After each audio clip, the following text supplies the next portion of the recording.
السلام عليكم ورحمة الله تعالى وبركاته. أهلا وسهلا ومرحبا بكم متابعي القناة. كيف الحال والأحوال؟ إن شاء الله تكون أحوالكم طيبة، تكونوا بخير وعلى خير، وتكونوا دائما في تمام الصحة والعافية. مرحبا بكم مرة أخرى في هذا الفيديو الجديد. طبعا كاع رواد مواقع التواصل الاجتماعي كلهم تيهضروا بواحد الصيغة تعبيرية نوعا ما كتحمل معاني البهجة والفرحة بخصوص إلغاء جولة الفنان الكوميدي عبد القادر السيكتور. الأربعة ديال الحفلات أو 4 ديال العروض اللي مقرر لها أنها دار ما بين شهر فبراير ومارس في 4 ديال المدن المغربية، اللي أسباب كتبقى الأسباب ديال إلغاء هذه الحفلات مجهولة إلى حدود الساعة. ولكن ربما يقدر يكون هاد الناس اللي كينظموا هاد الحفلات أو الوزارة الوصية على هذا القطاع هذا خدات موقف أخيرا، خدات موقف تجاه الكراغلة. علاش؟ لأن الكراغلة في الأساس ما كنتكلموش على الشعب ككتلة، لأن راه كتختلف الآراء وتختلف الأفكار وتختلف التوجهات ديال الشعب، ما غاديش نتهموا الشعب، ولكن اللي هو مؤكد واللي تكلموا عليه يعني محللين سياسيين بزاف في المغرب هو أن الجزائر تلجأ وتنهج دائما استراتيجية تجنيد الشعب وكافة الأطقم ديالو. الشعب سواء ممثلين سواء معلم، هذا الشيء راه في المدارس ديالهم، كاين بعض الفيديوهات اللي تسربت في المدارس تيجندوا الأطفال الصغار على المغرب لأنه تعتبروه عدو كلاسيكي كي قال البوال الشنقريحة. الور الخلاصة أن الجزائر كتجند الشعب بكافة الفئات ديالو والأصناف ديالو، يعني الاختلافات العمرية اللي كاينه كاع في الجزائر كدولة كلها كيجندوها تجاه الشعب المغربي وتجاه المغرب ملكا ونظاما وشعبا. طبعا الإخوان، العروض اللي تلغات كان المقرر أنها تدار في مدينة الدار البيضاء في 6 فبراير، ومدينة الرباط في مسرح محمد الخامس 8 فبراير، ووجدة على مسرح محمد السادس 5 فبراير، إضافة إلى العرض اللي غادي يدار في 7 مارس في المركب الثقافي عبد الله بوكماخ في مدينة طنجة. عبد القادر السيكتور يعني احنا كنعرفوه فكاهي، حنا ما عندنا بالناش، الرزق بيد الله سبحانه وتعالى، الله يسهل عليه، ماشي تنقطعوا الانسان رزقه، ولكن كاين بعض الامور اللي هي خصنا نوقفوا عليها حنا كمغاربه، وخصنا نركزوا معها جيدا. مثلا الا لاحظتوا في داك التصريح ديال ديك او داك يعني داك المقطع المسرب من ديك الميسيون او داك البرنامج اللي كان داز فيه نوال المدني في واحد القناه فرنسيه، هي طبعا جزائريه بلجيكيه الاصل، واللي كانت كتسب المغاربه، واللي غادي يجيبوها ايضا في 1 افريل. هذيك عايشه في اوروبا وعندها وجهه نظر كرغوليه تجاه المغرب، سبات المغربيات السحارات كيديروا كيفعلوا الى اخره. ندوزو لواحد الاطار اخر وواحد الشخصيه اخرى، مثلا بلال. تعقلوا فاش كنخرج في واحد البرنامج في الجزائر، سولوا على الجنسيه المغربيه، قال لهم واش انا الجنسيه المغربيه غادي نشري بها لاكريم ونشري بها كذا. من بعد من ناضت ديك الحمله كلها ضدو، قال لهم لا، انا المغرب بلادي وانا كذا. علاش؟ لان المغرب عاطيهم القيمه، لان المغرب ربوا فيه الركبه وربوا فيه الكتاف. لان لو كانت بقات على الحفلات اللي كدار في الجزائر وداك الشيء، ما غاديش الفنان غيكون مقموع كما عندنا حتى حنا بعض الفنانين اللي هنا مقموعين. النهار اللي سولوه على النصف النهائي اللي تلعب في قطر بين المغرب وفرنسا، قال لهم لا، انا نشجع فرنسا، يشجع مو ولا بواه، ما عرفناش حنا واش بواه ولا مو، المهم فرنسا قال لهم انا نشجع فرنسا حقا. وخرج من بعد منين عاوتاني نص داك الحمله ضدو، خرج يقول لهم لا، وانا كنبغي اللعب ديال فرنسا. على اي عبد القادر السيكتور عاوتاني ناض في واحد التصريح كي كلاشي قاد المالح، قال لهم تيسرق مني عروض، اتهامات سابقه بالسرقه الادبيه، ما اجج الغضب ايضا اعاده تداول تصريحات قديمه من بعض رواد مواقع التواصل الاجتماعي نسبت للسيكتور يتهم فيها الفنان المغربي قاد المالح بسرقه بعض افكاره واعماله، وهو ما اعتبره البعض نكرانا للجميل من فنان احتضنه الجمهور المغربي لسنوات. بالفعل انا شخصيا كنت كنبغي الفنان عبد القادر السيكتور كشخص، ماشي كفنان، لان كفنان ما يضحكنيش، لان داك الشيء حامض، ما باش نكون واقعي. انا وكتجيب لي مثلا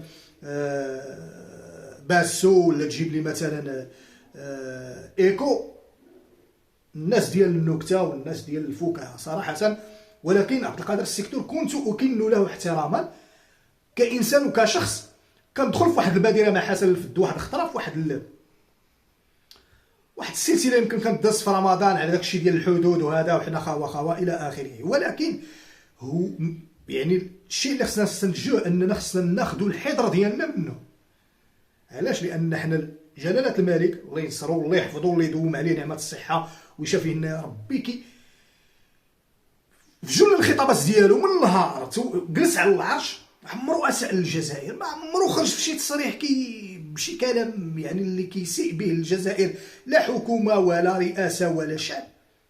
وحنا خدينا منه يعني تانسبيرينا من جلاله الملك، ما كان لا نكن حقد ولا ضغينه ولا بغض تجاه الجزائر. ولكن من المقرر ان هاد الناس راه محللين سياسيين اللي خرجوا بهذه الاستنتاجات، ان العقليه الكرغوليه كيجندوا الشعب تجاه او ضد المغرب. باقي كتعقلوا ليبوك اللي كانوا قتلوا داك جوج المغاربه في السعيديه خفر السواحل ديالهم، وراها بشهر مباشره جابوا عبد القادر السيكتور. وفين؟ السعيديه بالضبط فين وقع المشكل. بغيت انا غير نعرف شكون اللي تينظم هادشي اللي واش وزاره الثقافه ما كنعتقدش انها تدخل في هاد الجرائم هادو، غير سماسره خصهم الفلوس، ما عندهمش فهمتيني الكونسيبت ديالهم هو الفلوس، المبدا ديالهم في الحياه هو الفلوس. ما على بالوش بان الشعب راه كيتقصح من شي حوايج، لا نجيب بلال نجيب كذا ما عنديش مشكل، المهم هو نصور الفلوس. وللاسف الشديد كاين واحد الفئه الحمره من المغاربه اللي تيمشيو جابوا جزائري. حنا عندنا واحد الخطوط حمراء تعداو عليها ما نمشيش، وتنوض حمله ضد هذوك الناس اللي تينظموا هاد المهرجانات وهاد الحفلات اللي كتنفق فيه اموال طائله، واللي كان من المفروض انها تبقى في جيوب المغاربه. جيبوا فنان مغربي يا البقر يا الحيوانات الاليفه، جيبوا فنان مغربي وعطيوه الفلوس. علاش؟ واش انا ما ولو انني يعني ما كنعطيش لي نيرجي في هاد الامور اللي كتعلق بالفن، الا انني ما عمرني سمعت ان شي فنان مغربي صافوه تمايا شي مهرجان ولا شي حفل عيطوا المغربي، فنان مغربي مشى قدم العرض ديالو او غنى او الى اخره. طبعا الاخبار اللي كتروج دابا قال لك زدي حملات المقاطعه الرقميه، ولو ان هذا الشيء ربما انا ما كنعتقدش ان كاينه شي حمله حد الساعه، ولكن هذا الخبر تسرب وهضروا يعني الناس عطاو الاراء ديالهم، يعني ما كايناش حمله ضده، لان اصلا قليل اللي في خبروا ان عبد القادر السيكتور يجي يدير هاد 4 ديال العروض في المغرب. على اي قال لك واجه السيكتور تسونامي من المنشورات الرافضه لعروضها عبر منصات التواصل الاجتماعي. اطلق نشطاء مغاربه حملات تحت شعارات مثل خويا السيكتور او مثل خويا مطالبين بمنع استضافه الفنانين الجزائريين في ظل التوترات السياسيه الراهنه بين البلدين. ومن حقنا كشعب نعبروا على الاستياء ديالنا من واحد الحاجه يعني دايرها واحد الجهه اللي هي مجهوله.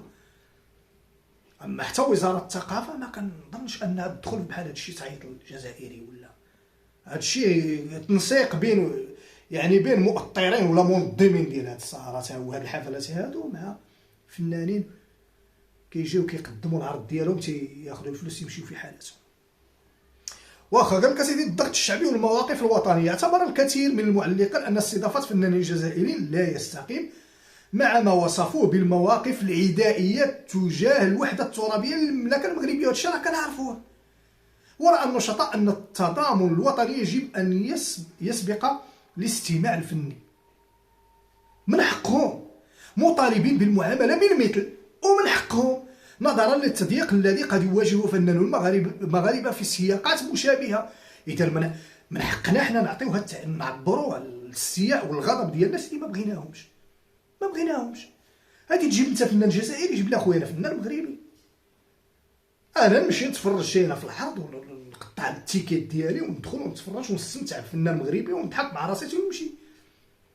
وما تجيبليش واحد انت دابا غير على سبيل المثال 3 الفنانه. ها هي نوال المدني شنو قالت، بلال شنو دار ولا يزال يمارس من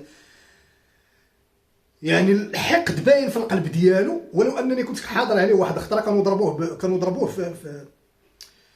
في النادي ديال الماس في مدينه فاس، يمكن في 2004. ان راه المغاربه، راه الناس راه واعيين والناس فايقين والناس عارفين هذا الشيء هذا. كانوا جابوه قدم واحد العرض في النادي ديال الماس اللي كاين في مدينه فاس، كانوا ضربوه ديال بصح. لو كان ما كانوش لي كارطكور خرجوا داك الليله يمكن كانوا قتلوه كاع. لان المغرب علاش خير سابق، والمغرب قدم ولا يزال يقدم ومازال دابا جلاله الملك كيطلب الرئيس عبد المجيد تبون يعني الحل، وضع حلول ناجحه باش تبقى يعني يتم استئناف العلاقات بين البلدين، ما نديروش هذه القطيعه هذه. على اي كما قلت لكم الاخوان، عبد القادر السيكتور كذلك، يعني الناس راه تيجمعوا تيدوروا دار كذا وكذا النهار الفلاني، خرج بتصريح كذا، وتيبقاو يعقلوا عليه. النهار اللي كتكون شي حاجه تيخرجوا بحال دابا مثلا عبد القادر السيكتور، هو واش بدوا له هذا القالب هذا ديال اللي كان تام فيه الفنان المغربي قاد المارح، قال له كتسرق بعض الافكار والاعمال ديالي. واش هذيك فكاهه دخلنا عليك بالله السي عبد القادر؟ وراه كتجيب داك المجلد البيوغرافي ديال حياتك كلها، ديال ديك العروض اللي قدمتي، والله ما تضحكني، والله ما تضحكني. حنا راه كيخصنا النكته، حنا بلد النكته، البلد اللي كيعطيك يعني الضحك. واخا تكون كتبكي يقدر يضحكك الانسان بطريقه او باخرى، لان المغرب بلد النكته. الا مشيتي مثلا غير مراكش، ملي كتنزل في المحطه الطرقيه وانت كتسمع في النكت، الحياه اليوميه ديالهم نكته. وعلى غرارها انتم تتشوفوا الايكور ناجح ما شاء الله، الله يسهل عليه تبارك الله، ناجح اللهم بارك وزيد في ذلك، ناجح. سكيتشات يعني عروض كيقدم داك الشيء ما شاء الله، داك الشيء ها. اما باش تجيب لي عبد القادر السيكتور انا اش ندير به وربعه المدن المغربيه وفضيحه الفلوس اصاحبي تيصوروا فضيحه. لذلك الاخوان انا ماشي ضدو، انا مع الشعب، انا واحد من الكتله. الا قال لك الشعب بالاجماع هذا الشيء ما بغيناش، انا راه ما بغيتوش. ولكن انا راه في الاساس ما تنحقدش انا على الشعب الجزائري ولا، لان هذوك خوتنا في الله، مسلم بحالك بحال. ولكن فيما يتعلق بالوحده الترابيه المواطنه، احنا راه وطنيين اصاحبي، راه سنبغيو الملك. راه كنجي تسمع، ولو انني ما كنبغيش نتكلم بزاف ديال الامور، كنجي تسمع شنو كيقولوا على الملك، شنو كيقولوا على الاسره العلويه، شنو هي الاخبار اللي المتداوله، داكشي اللي تيقريوهم. الا بقيتوا عاقلين فاش كان وقع داك البيف بين المغاربه ولي زالجيريان، فاش كان دخلوا فيه بزاف ديال لي زارتيست بحال ديزيدروس، بحال بزاف. هذاك ديدي كارون ديالو قال له هادشي حنا قراوه لنا في المسيد، قراوك التاريخ غلط الحمار، قراوك التاريخ غلط. وهذا خير دليل على انهم تيحمروا الشعب ديالهم وتيجيشوه ضد المغرب. والمغرب غادي يبقى دائما نهج وتيره تصاعديه ولله الحمد. اللهم لا شماتة، الحمد لله والشكر لله على ان ربي نعم علينا بهذا الوطن، الامن والامان، الاستقرار، الدرون كدور في المحيط ديال الحداده اللي كيفاش كيقولوا لها بعدا هذاك اللي تعدى الحدود، ما عرفتش كيفاش كيقولوا لها كاع، تعدى حدود كينتهي وجودك. اللهم لك الحمد، هذه راه نعمه. لذلك الاخوان كنتمنى ان هذا الحمله ديال المقاطعه تبقى مستأنفه على مدار السنوات القادمه ان شاء الله، حتى يكون شي حل عملي، حتى نسترجعوا بعدا الاراضي ديالنا. الصحراء الشرقيه حتى هي راه خصنا نهضروا عليها، وخصنا نكتفوا الجهود ديالنا، وخصنا نوقفوا جنود مجنده لان بلادنا. الاخوان الى هنا استودعكم الله الذي لا تضيع ودائعه، نتلاقاو ان شاء الله في حلقه جديده مع فيديو جديد. ما تنساوناش اصاحبي من الاشتراكات، التعليقات التحفيزيه، لي لايك، طلعوا لنا شي شويه لاشين اصاحبي. يلا نتشافوا.